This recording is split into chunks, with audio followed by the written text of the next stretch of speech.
With understanding the many cultures that make each one of us who we are.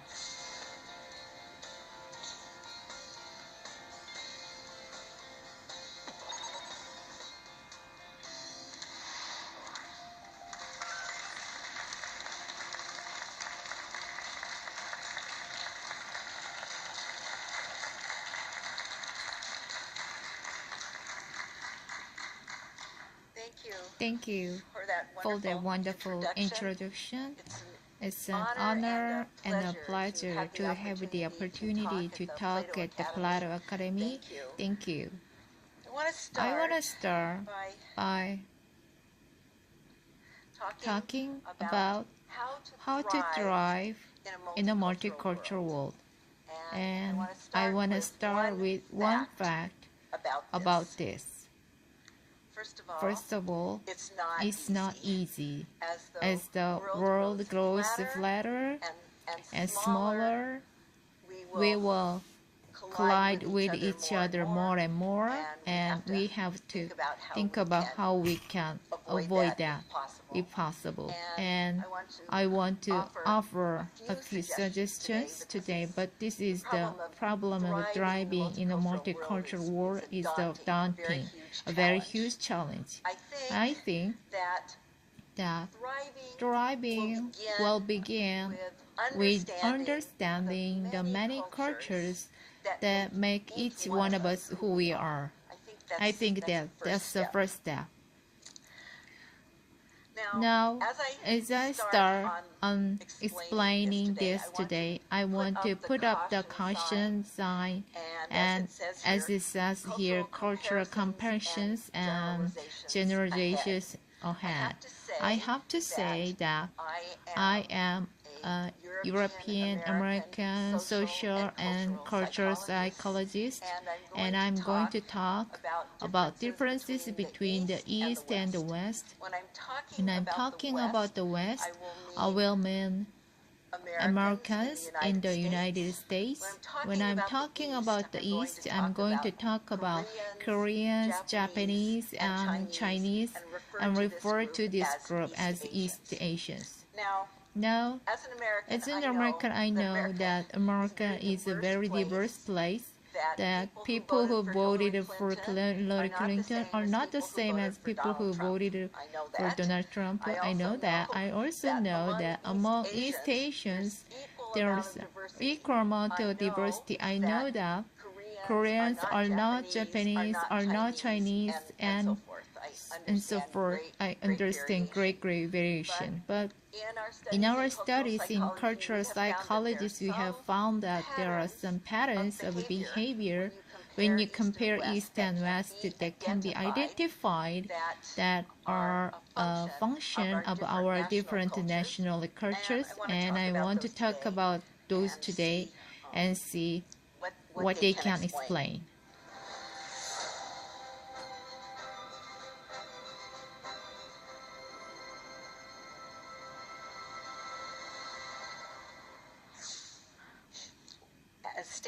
Stanford, I am a university professor, and in that role, I have the opportunity to teach students from all over the world, many Korean undergraduate students and many Korean graduate students, and I have the opportunity to learn from them about some of the clashes that they experience when they come to the United States. And let me start by telling you, first of all, story of one student who had been particularly helpful to me and looking at East and West pattern. Her name was Hee-jung Kim. She came from Seoul to study in Stanford to work on her PhD. Now, like most American professors, in my seminars, I want the students to contribute. I want them to talk and express their ideas and opinions. That's what I expect. But with Hee-jung, There was nothing I could do that would get her to contribute to the class. I couldn't get her to raise her hands and talk. If I called on her, she would look at her hands, study the table, and she just wouldn't contribute to. Even I say, he's in next week, I'm going to call him. She still wouldn't say anything.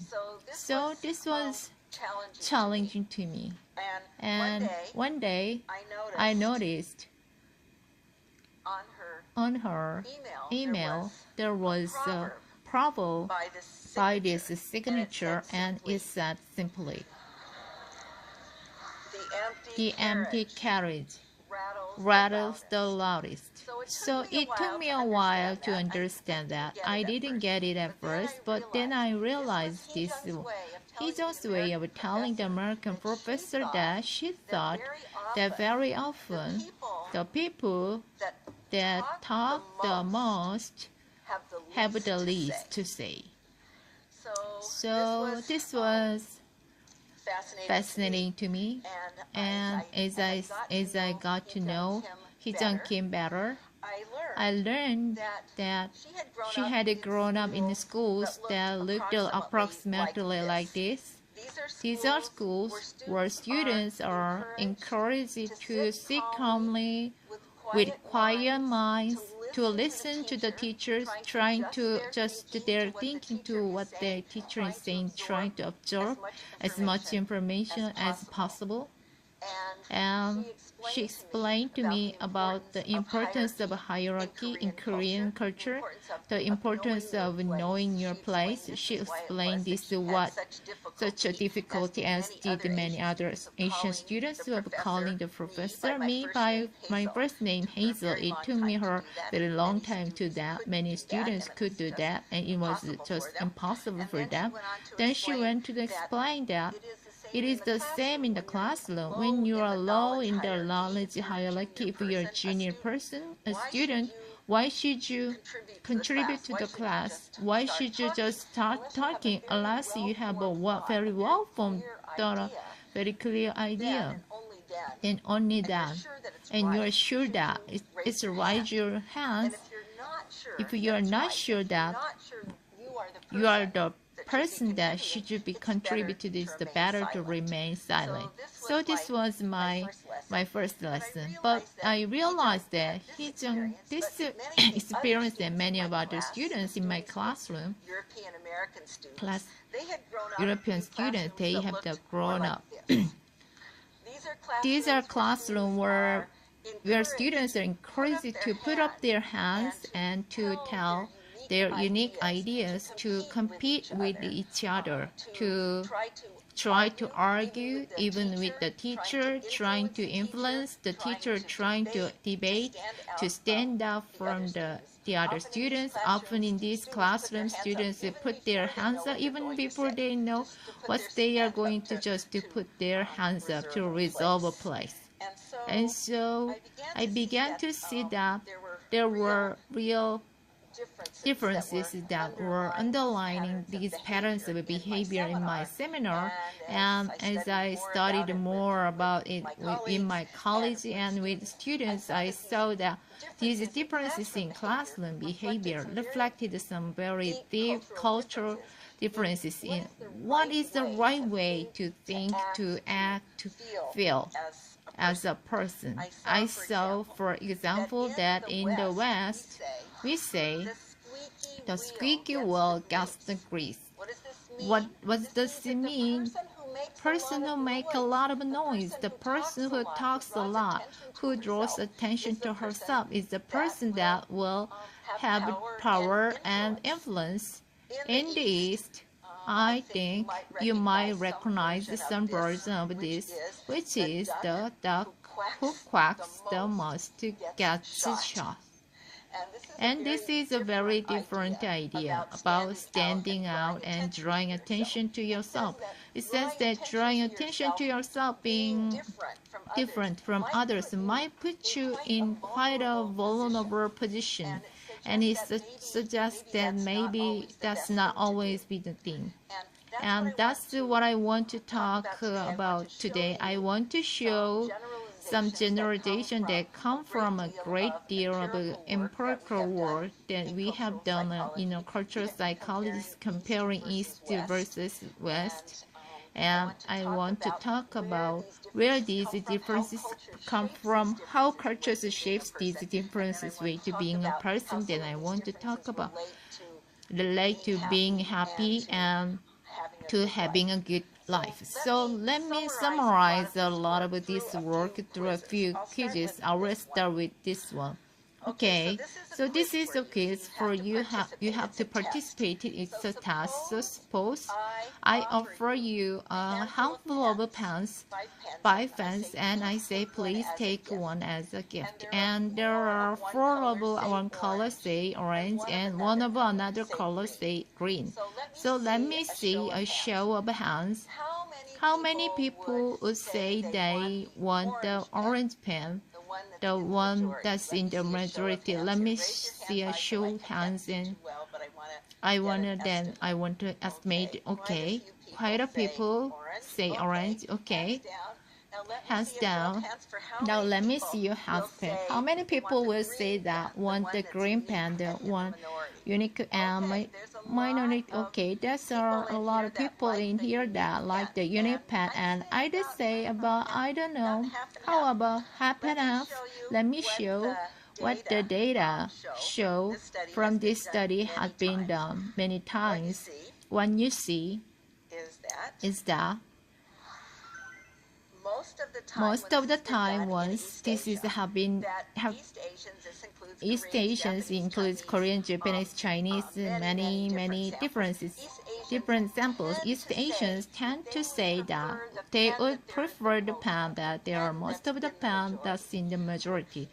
What Americans tend to say, no, I don't want that pen. I want the one that's distinctive. That's the green pen. That's the pen that stands out. So I think this looks be quite a group that's like distinctive pen as well in here tonight. Okay, so that's one case. Now we get another case. You done? You do. This is another one. Okay. Your house is on fire. I'm sorry. Now you come home and your house is on fire, and inside the house in your mother and your spouse. Okay. It's a very serious fire. You can only have the time to save one person. You can't save the both. You can save, you're going to save them both. So this is a hard question. It's been the just subtext. Psychologist. Now let me see a show of hands for people who will save their mother. Let me hands up. I think I see a large majority. Okay, hands down. Let me see how many would save their spouse. There's some, but minority. Okay. What you see and these data are from a large number of studies done in Taiwan, that the Taiwanese response is save the mother, and the Chinese response tell us it's obvious. Your mother gave you life. You must honor your mother. Your parents, they are beginning of everything. They are the start of the world. They are everything. Another spouse. Get another spouse. The Americans have quite a different answer to this. They say, spouse, of course. Spouse is my choice. Spouse is the reflect of my preference. Spouse is the person, my soulmate, the person that I want to make my life with. Of course, I will choose my spouse. So just a very sharp differences in behavior in this emergency situation. I do them to say that how could we put them together? The responses, then you get the responses that we see differences between East and West. Of course, when you explain behavior, there are many factors that explain behavior, anyone's behavior. But what you see is that there's at least one fact that is explains some East-West differences that gives us a clue to cultural clashes. And this first factor I'm going to talk about has to do with how people answer that very important question about what does it mean to make a good and a right person. What should a good person who's doing the right thing, that's person been doing in life? This is a big question that people have to answer, society have to answer.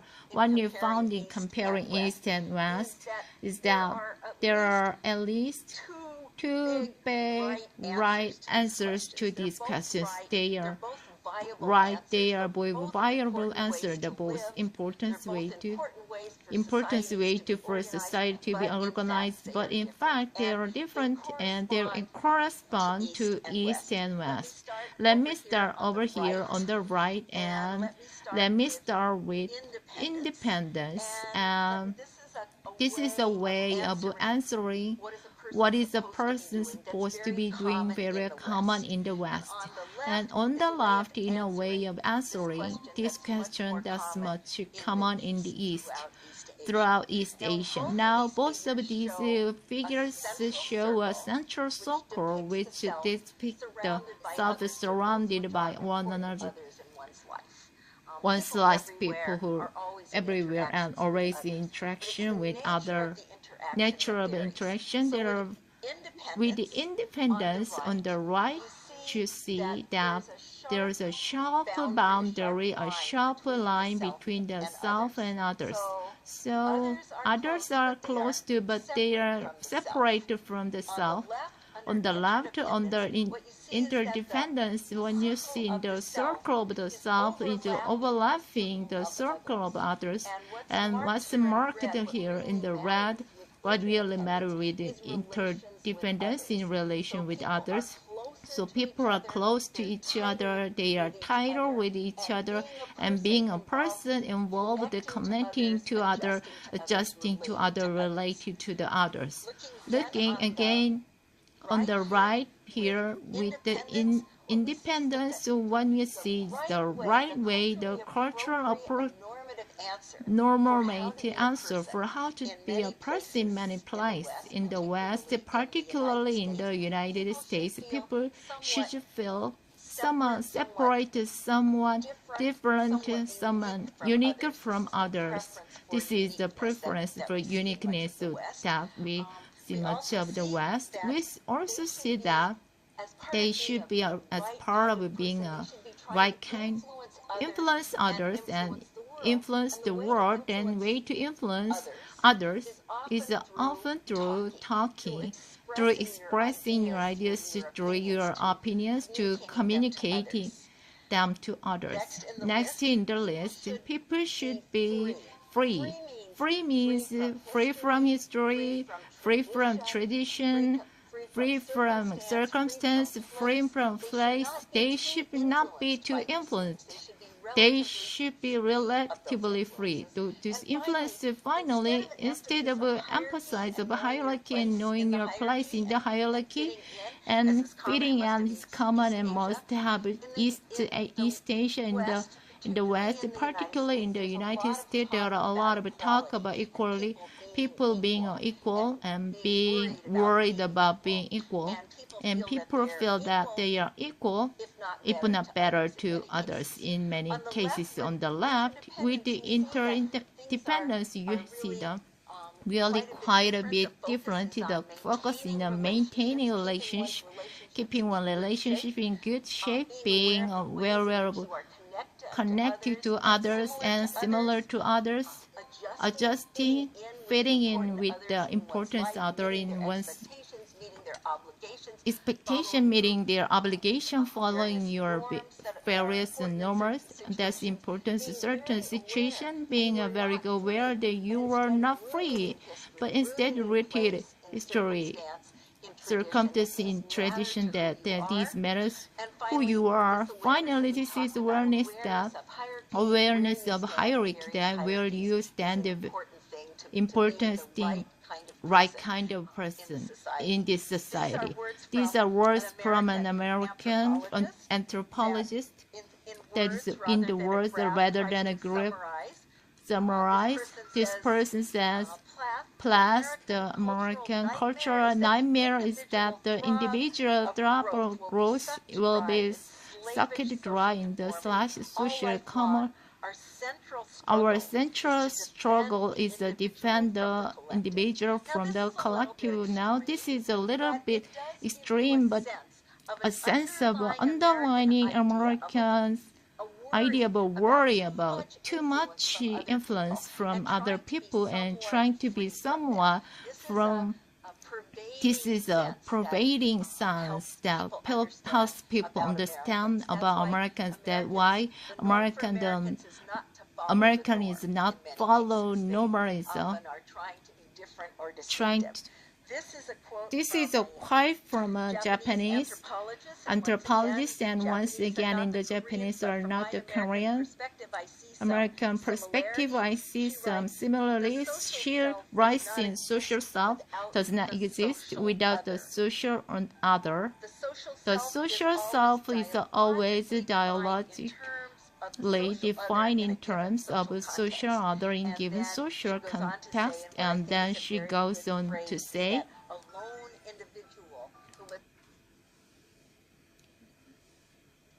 왜 끊어? 21분 21분 되면 끊는 거야? 3분씩 늘어가니까.